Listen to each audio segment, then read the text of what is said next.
आइए आज विश्वेश्वर संहिता के अध्याय 6 को संपूर्ण करते हैं। द्विजों के लिए नमः शिवाय के उच्चारण का विधान है। द्विजेतरों के लिए अंत में नमः पद के प्रयोग की विधि है, अर्थात वे शिवाय नमः इस मंत्र का उच्चारण करें। स्त्रियों के लिए भी कहीं कहीं विधि पूर्वक नमोवंत उच्चारण का ही विधान है, अर्थात वे भी शिवाय नमः का ही जप करें।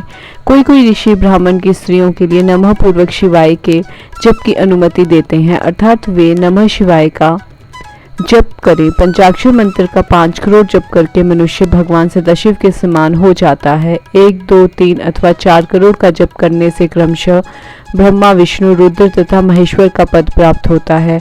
अथवा मंत्र में जितने अक्षर हैं उनका पृथक पृथक 1-1 लाख जप करें, अथवा समस्त अक्षरों का एक साथ ही जितने अक्षर हों उतने लाख जप करें। इस तरह के जप को शिवपद की प्राप्ति कराने वाला समझना चाहिए।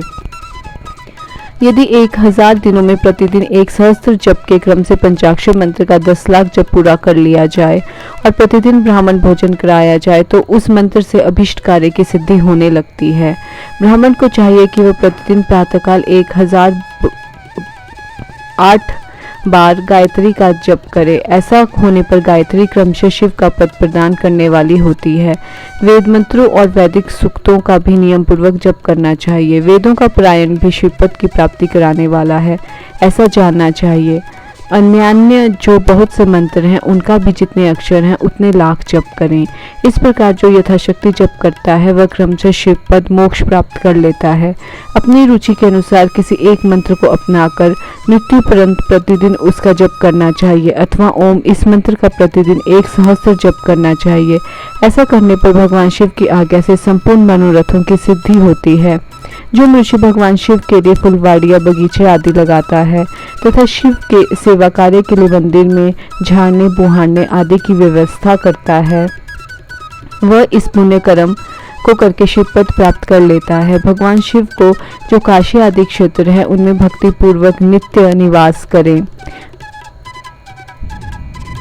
वह जड़ चेतन सभी को भोग और मोक्ष देने वाला होता है। अतः विद्वान पुरुष को भगवान शिव के क्षेत्र में आमरण निवास करना चाहिए। पुण्य क्षेत्र में स्थित बावड़ी, कुआं और पोखरे आदि को शिव गंगा समझना चाहिए। भगवान शिव का ऐसा ही वचन है। वहाँ स्नान, दान और जप करके मनुष्य भगवान शिव को प्राप्त कर लेता है। अतः मृत्यु पर्यंत शिव के क्षेत्र का आश्रय लेकर रहना चाहिए। जो शिव के क्षेत्र में अपने किसी मृत संबंधी का दाह, दशा, मासिक श्राद्ध, सपिंडीकरण अथवा वार्षिक श्राद्ध करता है, अथवा कभी भी शिव के क्षेत्र में अपने पितरों को पिंड देता है, वह तत्काल सब पापों से मुक्त हो जाता है और अंत में शिव पद पाता है। अथवा शिव के क्षेत्र में 7, 5 दिन या एक ही रात निवास कर ले।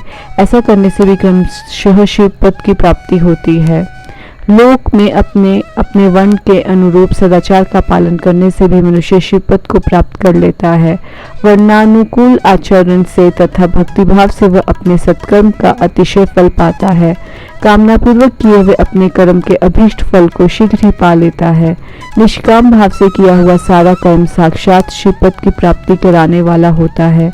दिन के 3 विभाग होते हैं, प्रातः, मध्याह्न और सायाह्न में क्रमशः एक एक प्रकार के कर्म का संपादन किया जाता है। प्रातःकाल को शास्त्र विहित नित्य कर्म के अनुष्ठान का समय जानना चाहिए। मध्याह्न काल सकाम कर्म के लिए उपयोगी है तथा सायंकाल शांति कर्म के उपयुक्त है, ऐसा जानना चाहिए। इसी प्रकार रात्रि में भी समय का विभाजन किया गया है। रात के 4 पहरों में से जो बीच के 2 पहर हैं उन्हें निषिद्ध काल कहा गया है। विशेषतः उसी काल में की हुई भगवान शिव की पूजा अभिष्ट फल को देने वाली होती है। ऐसा जानकर कर्म करने वाला मनुष्य यथोक्त फल का भागी होता है। विशेषतः कलयुग में कर्म से ही फल की सिद्धि होती है। अपने अपने अधिकार के अनुसार ऊपर कहे गए किसी भी कर्म के द्वारा शिवाराधन करने वाला पुरुष यदि सदाचारी है और पाप से डरता है तो वह उन कर्मों का पूरा फल अवश्य प्राप्त कर लेता है। ऋषियों ने कहा, सूची पुण्य क्षेत्र कौन कौन से हैं जिनका आश्रय लेकर सभी स्त्री पुरुष शिव पद प्राप्त कर लें, यह हमें संक्षेप से बताइए। इसी के साथ विश्वेश्वर संहिता का अध्याय 6 संपन्न होता है। मिलते हैं अध्याय 7 के साथ अगली वीडियो में। तब तक ओम नमः शिवाय, शिव जी सदा सहाय। ओम नमः शिवाय, गुरु जी सदा सहाय।